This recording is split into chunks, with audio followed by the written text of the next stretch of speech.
सर्वांना जय भीम जय महाराष्ट्र। आज दत्त जयंती आहे आणि गुरुवार आहे, मार्गशीर्ष गुरुवार आहे आणि दत्त जयंती आहे। मी आता नुकतंच मंदिरातून आलो, दर्शन वगैरे घेऊन साईबाबांचं, आणि वाटलं मन मोकळे करावं। मन मोकळं करायला आमचं ऑफिस आहे, तर सर्वांना निवेदन आहे की ठाणे महानगरपालिकेमध्ये चालले काय, ठाणे महानगरपालिकेमध्ये काय चाललेलं आहे, भ्रष्टाचार थांबत नाही आहे। ठाणे महानगरपालिकेत काय चाललेलं आहे की भ्रष्टाचार थांबत नाही आहे। किती आले किती गेले, किती आले किती गेले, कोणी करू नाही शकणार वाकडे, किती आले किती गेले, कोणी करू नाही शकणार वाकडे, अशा प्रकारे तंत्रप्रणाली ठाणे महानगरपालिकेत सत्ताधाऱ्यांची चालू आहे। आज ठाणे महानगरपालिकेमध्ये बरीच लोक 10 वर्षापासून सर्व्हिसमध्ये सेवेत होती, सेवानिवृत्त झाली। 5 वर्षापासून लोक सेवानिवृत्त होत गेली, परंतु या ठाणे महानगरपालिकेमध्ये हॉस्पिटल्स असो, परिवहन सेवा असो, की ठाणे महानगरपालिकेत नियमित आरोग्य सफाई कामगार वर्ग असो, की अनेक कर्मचारी अधिकारी प्रशासकीय कार्यालयाबाबत असो, संपूर्ण कर्मचारी कामगार वर्ग असो, जो क्लरिकल वर्ग 3, वर्ग 2 आणि वर्ग 4 मध्ये काम करतो। आज महानगरपालिकेची परिस्थिती एकदम भयावह आहे। भयावह म्हणजे देदान छुटे गिरान। आज महानगरपालिकेची परिस्थिती एवढी भयावह आहे की देदान छुटे गिरान तरी पण गिरान सुटणार नाही, देदान छुटे गिरान तरी गिरान सुटणार नाही। कारण महानगरपालिकेची अवस्था अशी, ह्या प्रस्थापित लोकप्रतिनिधींनी, म्हणजे प्रस्थापित लोकप्रतिनिधी म्हणजे सत्ताधारी, जे महाराष्ट्र शासनाच्या सत्तेमध्ये आहेत, 3 वर्ष मुख्यमंत्रीपद भोगवले गद्दारी करून, आणि आता उपमुख्यमंत्री लोकांना शिकवत आहे DCM। What is mean by DCM? Dedicated to man, dedicated to man, dedicated to man अशी संज्ञा देतात। MCOM झाले म्हणतात MCOM, अरे 10वीची परीक्षा पास नाही, ग्रॅज्युएशनची परीक्षा कुठलं दिले ते धर्मवीर शाळा कोणती आहे ती,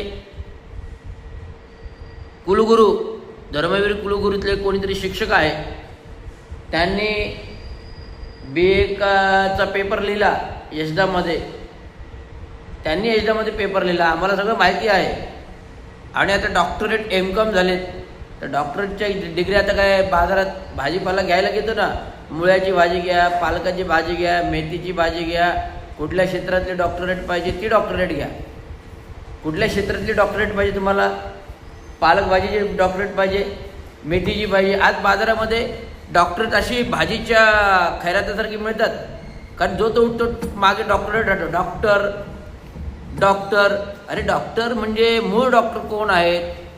जे औषधी उपचार करणारे जे आहेत ना, ते करत डॉक्टर आहेत, त्यांना देव म्हणतात, कारण ते जीवदान देतात। परंतु आज राजकारणामध्ये एक अंगठे बहादूर माणूस, एक 10वी शिकलेला माणूस, शाखा प्रमुख ते नगरसेवक ते आमदार का मंत्री काय होतो, तो स्वतःला विद्वत्ता प्राप्त आहे असं समजतो। विद्वत्ता कोणाकडे असते? ज्याच्याकडे प्रामाणिकता असते। विद्वत्ता कोणाकडे असते? जो स्वाभिमान असतो, बाळगतो। विद्वत्ता कोणाकडे असतो? जो कोणाची लाचारी पत्करत नाही। विद्वत्ता कोणाची असतो? जो टक्केवारी घेत नाही। विद्वत्ता कोणाकडे असतो? जो खोकेदारी करत नाही। संपूर्ण महानगरपालिकेचं भिकारी बनवली, खाल्लं, परंतु महाराष्ट्र शासनामध्ये पण त्यांनी टक्केवारी शिकवली, कशी खायची।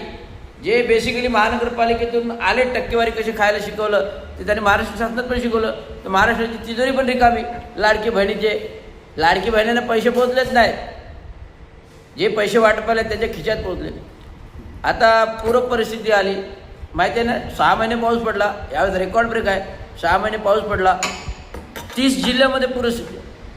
महाराष्ट्र शासनाने काय ओला दुष्काळ जाहीर केला नाही, परंतु जो काय 2,000 कोटी रुपये वाचले ते पण लोकांपर्यंत पोहोचले नाहीत. किती 2 रुपयाचा चेक दिला कोणाला तरी, एकाला 2 रुपयाचा चेक, एकाला 3 रुपयाचा चेक. अरे असं तहसीलदार असं कसं का सर्वे करू शकतो? हो 2 रुपयाचा चेक मिळाला कधी तुम्हाला? 2 रुपयाच्या चेकचीच किंमत आहे. हां मग ते 2 रुपयाच्या चेकचीच किंमत झाली बँकेतल्या टॅक्सची असेल ती. अरे पण मूळ अमाऊंट किती आहे? एकेकाला 50-50 हजार एकरी पैसे द्यायला पाहिजेत. पंजाब सरकारने किती गेले एकरी 50,000 रुपये दिले एकरी, प्रत्येक एकरी 50,000 रुपये दिले. जो 8व्या नंबरचं राज्य आहे, महाराष्ट्रापेक्षा 8व्या नंबरचं राज्य आहे, महाराष्ट्रापेक्षा 8व्या नंबर त्याने 50,000 जाहीर केले. पण आपण किती करतो? आपण 7 का 6,000 रुपये पण करू शकत नाही. अशा प्रकारचं हे विद्वत्ता क्षेत्र जे आहे, सरकार कसं लुबाडायचं, टक्केवारीने कसं लुबाडायचं ते आज चांगलं आपल्याला दिसते भली भाती. आज बघा तुम्ही महाराष्ट्र सरकारमध्ये जे काही विशेष निधी येतो, ज्या विशेष निधी अंतर्गत तुम्ही ठाणे महानगरपालिकेचा सर्वे केला तर विविध सरकारी मालमत्ता, विविध सरकारी इमारती धोकादायक नसताना तोडल्या. धोकादायक नसताना तोडून सुद्धा टेंडरिंग केलं का त्याची टक्केवारी आपोआप मिळते. कंपनी स्वतःची असते, कंपनी आपल्याच मित्रांची भावबंदीची असते, कोणीतरी असतं आणि कंपनी थ्रू जो काय मलिदा कमवायचं, माल कमवायचा, टक्केवारी कमवायचं. जसं इलेक्शन पूर्व गेल्या ऑक्टोबरमध्ये आता इलेक्शन लागलं नोव्हेंबरला, आचारसंहितापूर्व गडकरी त्याचं काम चालू झालं, 30 कोटी रुपये खरेदी झाले. शिवाजी मैदान धोकादायक नव्हतं, शिवाजी मैदानी तोडलं. गंगूबाई संभाजी शिंदे हॉस्पिटल 26,67,94,000 रुपये सरकारी तिजोरीतून गायब झाले. शासनाचा महसूल आहे तो गंगूबाई संभाजी शिंदे हॉस्पिटलसाठी वापरला. कशा प्रकारे वापरला? हा स्कॅम आहे, भ्रष्टाचार. मी निवडणूक आयोगाकडे हा प्रश्न उपस्थित केला. कारण फॉर्म नंबर 26 मध्ये हे त्यांनी दर्शवलेलं नव्हतं. मी ऑब्जेक्शन घेतलं, जेव्हा कारण मी निवडणुकीला उभा होतो पण मी ऑब्जेक्शन घेतलं. अशा प्रकारे शासकीय निधी कसा अपहार करायचा, मग लाडकी बहीण असो की आणखी कुठले सरकारी विशेष सहाय्य प्रकल्प असो, ॲग्रिकल्चर लँड, आता वाघाईच्या ॲग्रिकल्चर लँड पण आमच्या विविध प्रकल्प आम्ही करतोय. सार्वजनिक बांधकामच्या सर्व इमारती तोडल्या धोकादायक नसताना. प्रकल्प, सिव्हिल हॉस्पिटलचा प्रकल्प, म्हणजे ही टक्केवारी कशा प्रकारे खिचत घालायची. आणि विचारतात मराठ्यांसाठी काय केलं, कोण विचारतात? आमचे श्रीकांत शिंदे कालचे जन्मलेले चिरंजीव विचारतात की मराठ्यांसाठी काय केलं. अरे मराठ्यांसाठी काय केलं नाही तर तुम्हालाच जन्म दिला उद्धव बाळासाहेब ठाकरेंनी, हिंदुत्व सम्राट बाळासाहेब ठाकरेंनी तुम्हालाच जन्म दिला, तुम्हाला निर्माण केलं, त्याच्यावर तर तुम्ही बसून टक्केवारी खाताय. हे मला सांगायचं आहे. ही वस्तुस्थिती आहे, हे सत्यप्रती आहे, सत्यवादी घटना आहे. त्या सांगायला कोणी लाजू नये. आणि लोकांना दिसतं भली बाती तरी म्हणतात आम्ही सर्वसामान्य कार्यकर्ते. अरे गडगंज सर्वसामान्य कार्यकर्ते कसे होऊ शकतात? जे गडगंज आहेत, टक्केवारीने खोकेदारीने गडगंज झालेले आहेत, ते सर्वसामान्य कार्यकर्ते कसे होऊ शकतात? आता निवडणूक येतात, निवडणुकीत आम्हाला सत्ता पाहिजे. कशासाठी? ही लोकशाही आहे, सत्ता कमवण्यासाठी, टक्केवारी कमवण्यासाठी.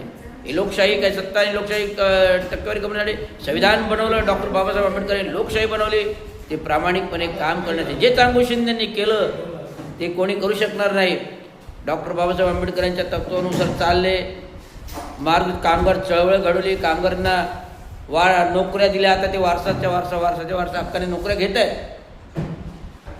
आंबेडकरी चळवळ चालवली, कामगार संघटना चालवल्या, प्रामाणिक काम केलं.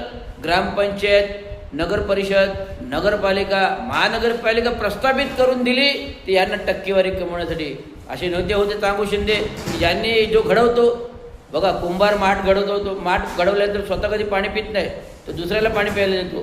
परंतु इथे घडवणारा कधीच काही बोलत नाही, परंतु जो न घडवत तो फक्त टक्केवारी कमवतो, खोकेदारी कमवतो. हा माझ्या स्पष्ट शब्दात ऑब्जेक्शन आहे आणि हरकत आहे. अशा लोकांना यांना या जोड्याखाली मारायला पाहिजेत आणि परत मते घ्यायला उभे राहतात. एवढंच मला सांगायचं. हा संताप आहे, प्रक्षोभ आहे. तुम्ही अधिकाऱ्यांकडून कामं पण करून घेता, अधिकाऱ्यांना निलंबित पण करता, अधिकाऱ्यांना कामं करून घेता, अधिकाऱ्यांना निलंबित पण करता. म्हणून मी बोलतोय, ज्याच्यावर बितते तोच बोलू शकतो. कारण या संकटातून मी गेलेलो आहे, मला सर्व काय माहिती. मला अनेक लोक भेटतात, अरे बाबा तू एकनाथ शिंदेवर का बोलतो, तू ह्याच्यावर काय बोलतो, तू खासदारवर का बोलतो. अरे बोलणार, जे टक्केदारी, जे चोरी करणारे लोक आहेत, चोरधारे, जे दुसऱ्याचं आयुष्य उद्ध्वस्त करू शकतात, त्यांच्यावर बोलायला काय हरकत आहे? आज मी त्या फळीतून गेलेलो आहे. आता जर मी उद्ध्वस्त झालो असतो, सपोज मी आत्महत्या केली असती, तर माझ्या कुटुंबाचं काय झालं असतं? परंतु बाबासाहेब आंबेडकरांनी आणि माझ्या वडिलांनी तसे तत्त्व शिकवलेले आहेत. तुम्ही प्रयत्न केलात करायचा, पण हा रवींद्र शिंदे, चांगोज शिंदेंचा खमका वारसदार आहे, रक्त आहे, खानदानी भीमाचं रक्त आहे. हा कधी कोणाला ऐकणार नाही, एवढंच सांगतो. धन्यवाद. जय महाराष्ट्र.